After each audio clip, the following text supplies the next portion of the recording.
God is fake news. That's a bold claim, I know, but let's walk through it. In the United States, one of the most influential religious groups is the evangelical Christian base. They're known for being deeply conservative, especially when it comes to anything secular. And for them, fake news isn't just a label, it's a worldview. If something challenges their beliefs, it's dismissed as fake. Trump found guilty of a crime, fake news. Convicted for sexual assault, that was just one woman's word, fake news. A Pentagon official caught discussing classified info with his wife, not possible. Anonymous sources can't be trusted. The CDC updates mask guidelines during a global pandemic. See, they contradicted themselves. Can't trust science. They claim to hate contradictions, and yet, when it comes to religion, the contradictions are everywhere, and the skepticism, suddenly gone. Let's talk about the Bible.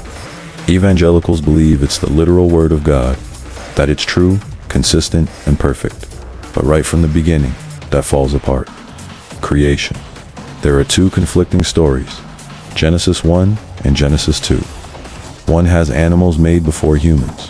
The other, humans first. That's not a minor difference. It's a completely different order of events. Then there's the flood, a global one, according to the Bible. But there is zero archaeological evidence for that. Not very little evidence, not disputed evidence, but absolutely no evidence. Same with the Exodus. Millions of people allegedly wandered the desert for 40 years. Not a single trace left behind. No campsites, no artifacts, no record in Egyptian history.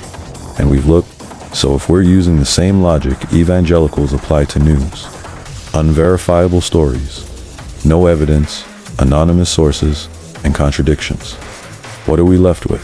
Fake news. Let's talk resurrection, because dead people don't come back. That's not a controversial statement. That's biology. And what's the evidence? No first-hand eyewitness accounts. Just stories written decades later by anonymous authors, none of whom saw the event, and their stories don't even match. Matthew says there was a violent earthquake and angels. Mark says the tomb was already open. Luke mentions two men in shining clothes. John says it was just Mary Magdalene. 4 different stories. One event, no agreement. And let's remember, Christians are the ones who say contradictions make something unreliable. So let's keep going. How did Judas die? Matthew says he hanged himself. Acts says he fell and burst open in a field. God's nature? Exodus 33-20 says no one can see God and live. But just a few verses earlier, Moses sees God face to face as one speaks to a friend. And what of Jesus? In Matthew, he tells people to obey the law, every last command. But Paul says faith alone is enough. Either the law matters or it doesn't. Pick one. This isn't nitpicking. These are core contradictions in a book that billions of people believe is infallible. Now here's the real question. How can you reject a news story because the details changed, but believe in a holy book where the details never agree?